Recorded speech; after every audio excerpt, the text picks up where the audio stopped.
இந்தா குடி.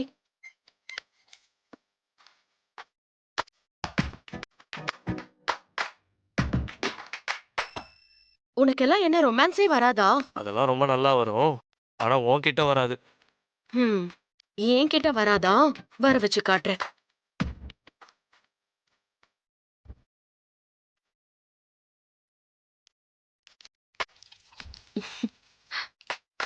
ம், தொடச்சுக்கோ.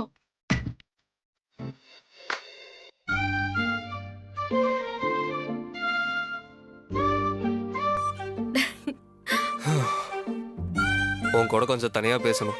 ஆ, இப்ப நம்ம தனியா தானே இருக்கோம், பேசு. இங்க வேணாம். உன் தங்கச்சி வந்துட போறா. ரூமுக்கு வா, அங்க வச்சு பேசிக்கலாம்.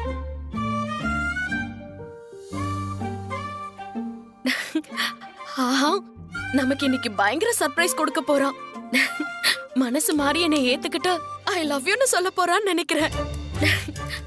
பாட்டி, உன் பேர மனசை இவ்ளோ சீக்கிரம் மாத்திட்டியே. உனக்கு எப்படி நன்றி சொல்றதுனே தெரியல.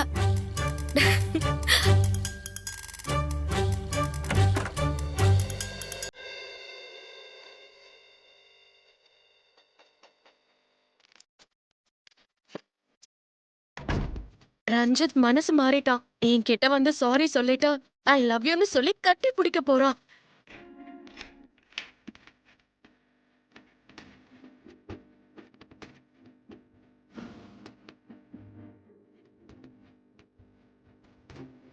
எதுக்கு இப்ப திரும்பி நின்னுட்டு இருக்க? என்ன பாரு. எனக்கு வெக்கமா இருக்கு. என்ன? என்கிட்ட என்ன உனக்கு வெக்கம்? ஏய், என்ன பாருன்னு சொல்றல. முதல்ல என்கிட்ட ஏதோ சொல்லணும்னு சொன்னல, அது என்னன்னு சொல்லு. முகத்தை பார்த்து சொல்ல வேண்டிய விஷயம் அது. முதுக பார்த்து எப்படி சொல்றது? திரும்பி என்ன பாரு.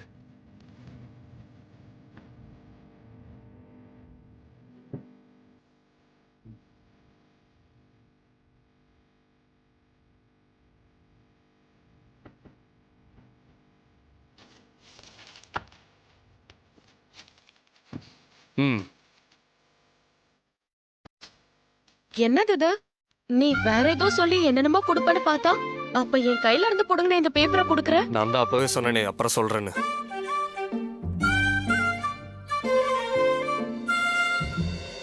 ம். இதுல ஒரு கையெழுத்து போடணும். கையெழுத்தா? இது என்ன பேப்பர்? எதுக்கு இப்ப கையெழுத்து போட சொல்ற? நம்ம 2 பேரோட தலையெழுத்தை மாத்த போற முக்கியமான பேப்பர் இது. அதுல கையெழுத்து போடு. நீ என்ன சொல்ற? எனக்கு ஒண்ணும் புரியல. என் பாட்டியை நம்ப வச்சு எனக்கு நம்பிக்கை துரோகம் செஞ்சு உன் கழுத்துல என்ன தாலி கட்ட வச்சு என்னை இப்படி ஒரு ஜெயிலுக்குள்ள அடைச்சு வச்சிருக்கல, இதுல இருந்து எனக்கு விடுதலை வேணும். அதுக்கான டைவர்ஸ் பேப்பர் தான் அது. நான் ஏற்கனவே கையெழுத்து போட்டேன். நீயும் கையெழுத்து போட்டு கொடுத்தனா மியூச்சுவல் அண்டர்ஸ்டாண்டிங்ல நம்ம சட்டப்படி பிரிஞ்சிடலாம். ரஞ்சித், நீ சும்மா தானே சொல்ற? என்ன பயம் பொறுத்துறதுக்கு தானே நீ டிவோர்ஸ்னு நடிக்கிற? என்னது நடிக்கிறேனா? அதெல்லாம் ஒன்றும் இல்லை. எனக்கெல்லாம் சுட்டு போட்டாலும் நடிப்பு வராது. பேப்பரை நல்லா படிச்சு பார்த்துட்டு கையெழுத்து போட்டு கொடு. காலையில் நான் ஃபைல் பண்ணணும். இன்னி 6 மாசத்துல கோர்ட்ல இருந்து ஆர்டர் கிடைச்சிரும்.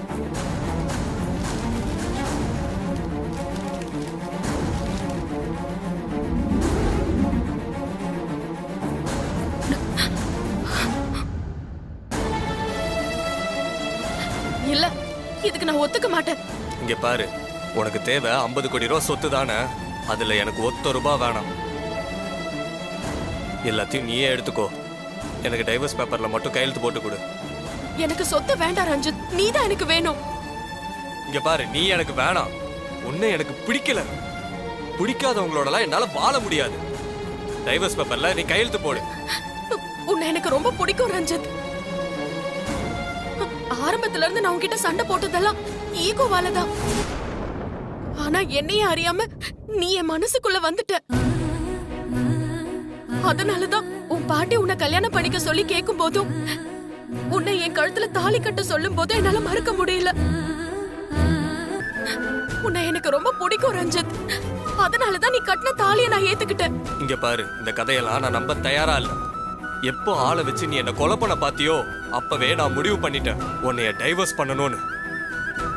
என்ன அடியால வச்சு கொல்ல பார்த்த உன்னோட என்னால எப்படி வாழ முடியும்? ஐயோ ரஞ்சித், நீ என்ன பேசிட்டு இருக்க? நான் போய் உன்னை கொல்ல நினைப்பேனா? அன்னைக்கு நீ ஏதோ கோவத்துல அப்படி பேசிட்டு இருக்கேன்னு நினைச்ச. நீ உண்மையா நான் உன்னை கொல்ல பார்த்தேன்னு நினைச்சிட்டு இருக்கியா? அப்போ அன்னைக்கு என்ன குத்துனவன் உனக்கு போன் பண்ணது பொய்யா? ஆமா, பொய்தான்.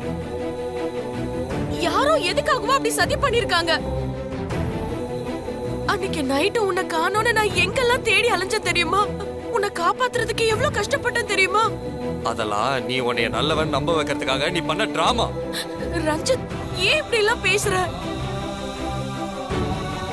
என் முகத்தை பார்த்து சொல்லு, உன் நெஞ்ச தொட்டு சொல்லு, நான் உன்னை கொலை பண்ண நினைப்பேனா? இத பாரு, சும்மா முகத்தை பார்த்து சொல்லு, நெஞ்ச தொட்டு சொல்லுன்னா என்கிட்ட கேட்டுட்டு இருக்காத. சொத்துக்கு ஆசைப்பட்டு பிளான் பண்ணி என் பாட்டியை சாகடிச்ச. இப்போ என்னையும் சாகடிச்சிட்டா உனக்கு எந்த தடையும் இருக்காது.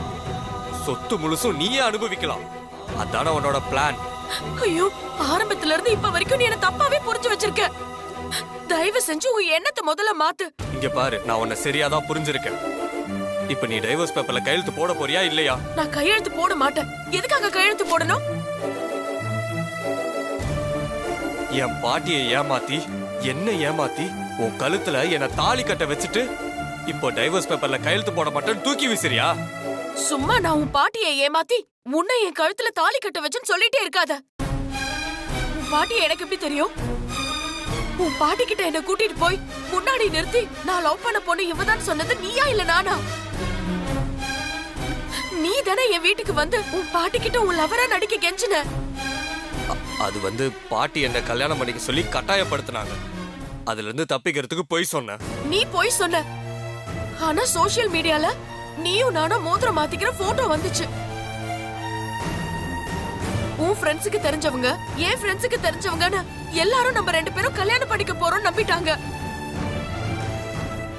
அப்பதான் எனக்கே தெரியாம என் மனசுக்குள்ள உன் மேல காதல் இருக்கிறத புரிஞ்சுக்கிட்டேன். அதே மாதிரிதான் உன் மனசுக்குள்ளயும் என் மேல காதல் இருக்கு. இல்லனா உன் பாட்டி கிட்ட எதுக்காக நான் லவ் பண்ற பொண்ணுன்னு என் பேரை சொல்லணும்? என்னையே கூட்டிட்டு போய் நிப்பாட்டணும்? நம்ம ரெண்டு பேரும் ஒருத்தர் ஏமாத்திட்டு இருக்கோம். அத புரிஞ்சுக்காம நான் உன் பாட்டியை ஏமாத்திட்டு நம்பிக்கை துரோகம் பண்ணிட்டேன்னு சொல்லிட்டே இருக்காத. பேசி முடிச்சிட்டியா? கடைசியா கேக்குறேன், இப்போ கையெழுத்து போட போறியா இல்லையா? நானும் கடைசியா சொல்றேன், நான் கையெழுத்து போட முடியாது. அப்ப நான் வீட்டை விட்டு வெளில போறேன். இந்த பிளாக்மெயிலுக்கெல்லாம் நான் பயப்பட மாட்டேன். நீ வீட்டை விட்டு போறதா இருந்தா தாராளமா போலாம். தல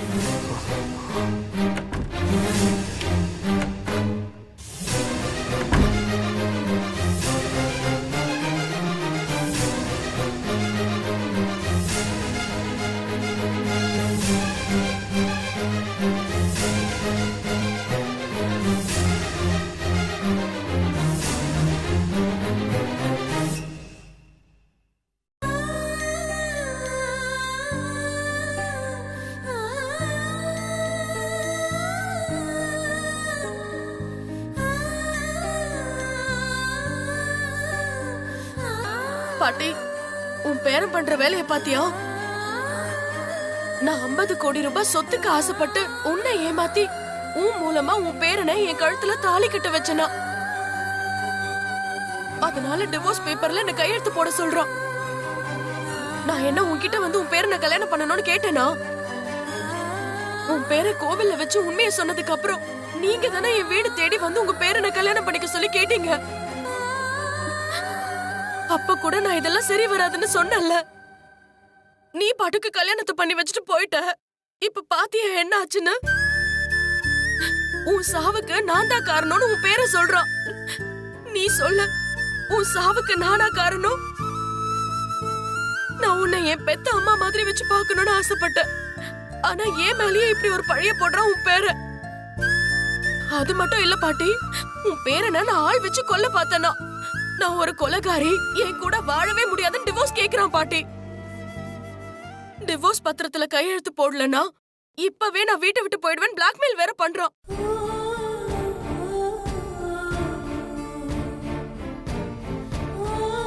ஆமா, நான் எதுக்காக இப்ப உன்கிட்ட கோவப்படணும்? கொட்டி தீக்கணும்.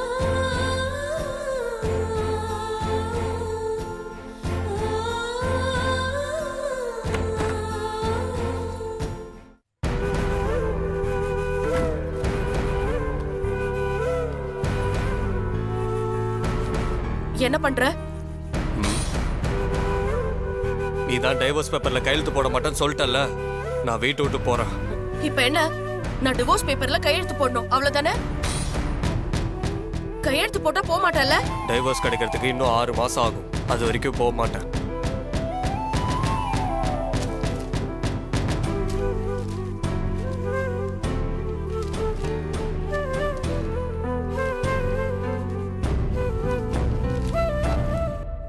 இந்தா, நீ கேட்டபடி டிவோர்ஸ் பேப்பர்ல கையெழுத்து போட்டிருக்க. இதுக்காக நீ இப்ப சந்தோஷப்பட்டுக்கலாம். ஆனா ஒண்ணு சொல்றேன், நல்லா கேட்டுக்கோ. இந்த 6 மாசத்துல நான் உன்னை கொலை பண்ண ஆள் அனுப்பலன்னு நான் நிரபராதின்னு நிரூபிச்சு காட்டுறேன். இப்ப என்ன பிடிக்கலன்னு சொல்ற. நீ என்ன பார்த்து ஐ லவ் யூ வெண்ணிலா, நான் உன்னை விட்டு போக மாட்டேன், என்ன விட்டுறாதுன்னு சொல்ல வைப்ப. இத செஞ்சு முடிக்கல, என் பேரு வெண்ணிலா இல்ல.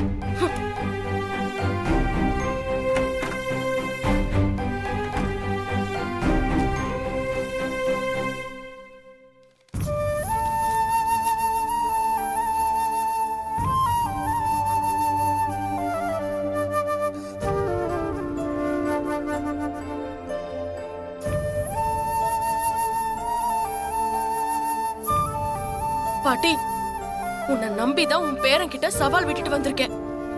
இந்த சவால்ல நான் ஜெயிக்க நீதான் எனக்கு துணையா இருக்கணும். இந்த சவால்ல என்ன ஜெயிக்க வைக்கிறது உன்னோட பொறுப்பு. சொல்லிட்டேன். ஆமா,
அம்மா, நாகத்தம்மா, என் புருஷன் என்னை விட்டு போனதுக்கு அப்புறம் நானும் என் குழந்தையும் படாத கஷ்டம் இல்ல. இருந்தாலும் என்னைக்காச்சும் ஒரு நாள் நீ மனசிறங்கி என் நிலைமையை நீ மாத்துவங்கிற நம்பிக்கை எனக்கு இருக்குமா? உன்னையும் இந்த மலையையும் விட்டா எனக்கு வேற போக்கிடம் கிடையாது. உன்னைதான் நம்பி இருக்கேன். தாயே, எப்படியாச்சும் கண் திறந்து எங்களை காப்பாத்துமா. நீ ஒன்னும் கவலைப்படாதம்மா செண்பகவல்லி. நீயும் நாள் தவறாம நாகத்தம்மனுக்கு விளக்கு போட்டு பூஜை செய்யற. கண்டிப்பா ஓ நல்ல மனசுக்கு இந்த நாகத்தம்மா கைவிட மாட்டாமா. எப்படியோ அந்த அம்மன் மனசரங்கி வந்தா சந்தோஷம்தான் பூசாரி ஐயா. நம்பிக்கையோட இருமா. ஒரு நாள் இல்ல ஒரு நாள் இந்த அம்மன் கண்டிப்பா உன் பிரச்சனையை தீர்த்து வைப்பாமா.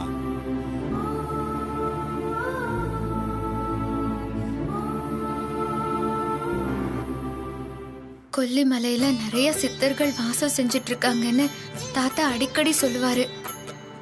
இங்க இருக்கிற எத்தனையோ சித்தர்கள்ல யாராவது எனக்கு துணையா இருந்து நான் தேடி வந்த மூலிகை எனக்கு கிடைக்க வழி காட்டணும். அதுக்கு நீதாம்மா துணையா இருக்கணும்.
கொல்லிமலை வந்தாச்சு. அடுத்தது எங்கம்மா போகணும்? சொல்றேன்னா ஒரு நிமிஷம்.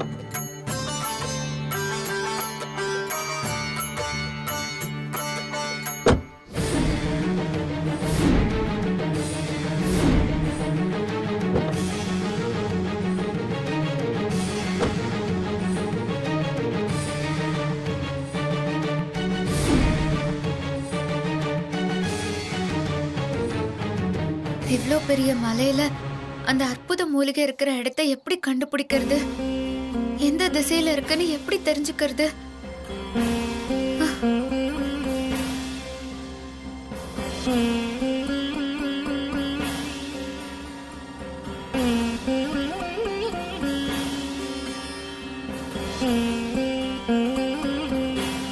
ஆ, அம்மா, சொல்லுமா.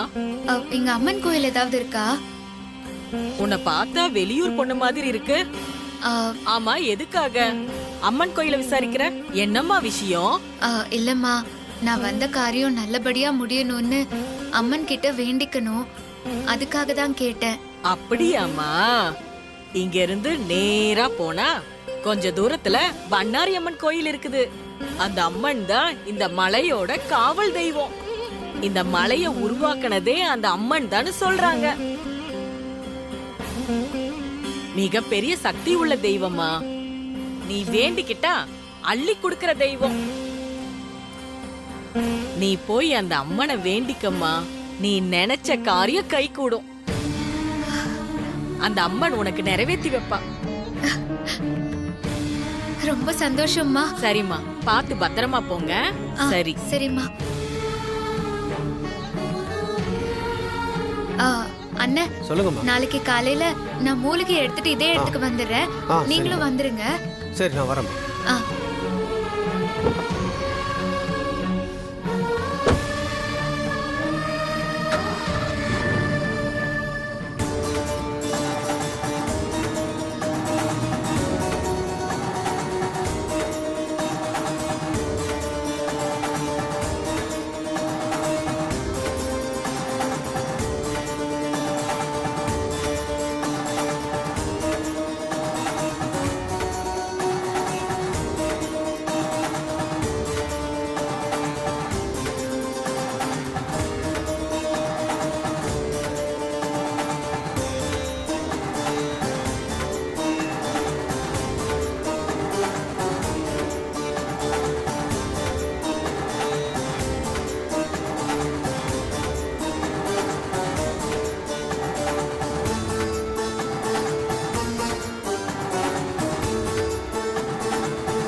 அம்மா, பன்னாரி தாயே, என் கணவருக்கு கண் பார்வை திரும்ப கிடைக்கணும்.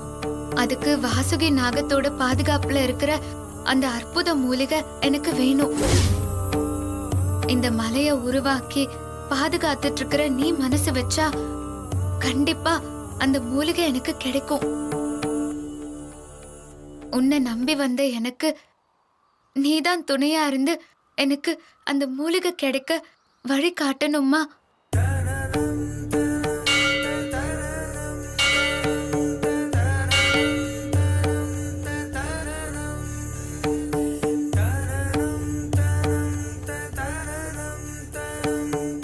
ஐயா. சொல்லுங்கம்மா. உங்களால எனக்கு ஒரு உதவி வேணும். யாருமா நீங்க? வெளியூரா? ஆமாங்க ஐயா, நான் சென்னையில இருந்து வரேன். என் பேரு மாரி. இந்த கொல்லிமலையில கண் பார்வை திரும்ப கிடைக்க வைக்கிற வாசுகி நாகம் பாதுகாப்புல இருக்கிற அந்த அற்புத மூலிகை இருக்காமே,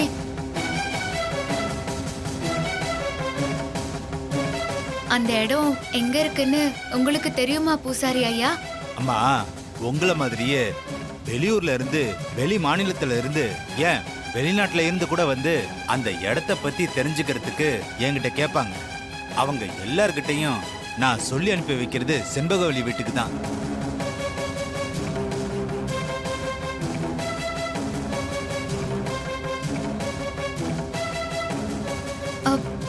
செண்பகவல்லியா? ஆமாமா, செண்பகவல்லிக்கு தான் அந்த மூலிகை இருக்கிற இடத்த பத்தி முழு விவரமும் தெரியும். அவங்க எங்க இருப்பாங்க? இப்படியே நேரா போனீங்கன்னா மலை உச்சியில தான் செண்பகவல்லி வீடு இருக்கு. அ, நீங்க போய் அவங்க கிட்ட விசாரிச்சு பாருங்க. அவங்க உங்களுக்கு எல்லா விவரத்தையும் சொல்லுவாங்க.